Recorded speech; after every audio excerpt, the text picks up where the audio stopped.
November 11th, 1918. The date is iconic, marking the end of the most brutal war the world had ever known. But the truth behind the armistice reveals one of history's most shocking and tragic ironies. At precisely 5 a.m. on the morning of the 11th, deep within a railway carriage in the forest of Compiègne, French Marshal Ferdinand Foch and German representatives signed the armistice agreement. World War I was officially over.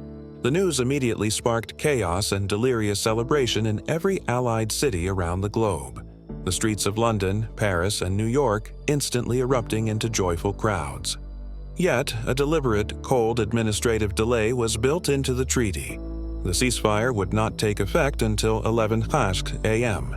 This meant that for 6 agonizing hours, the war continued to rage on the Western Front, all while the streets back home filled with ecstatic crowds throwing confetti.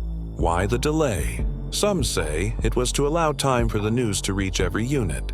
Others argue it was simply to satisfy Marshal Foch's demand for the symmetry of the 11th hour of the 11th day of the 11th month. Whatever the reason, this 6-hour gap cost lives that were tragically meaningless.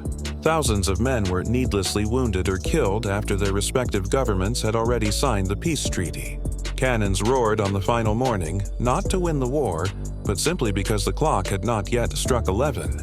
This delay stands as a haunting symbol of bureaucratic indifference set against human tragedy, the final, brutal footnote to the Great War.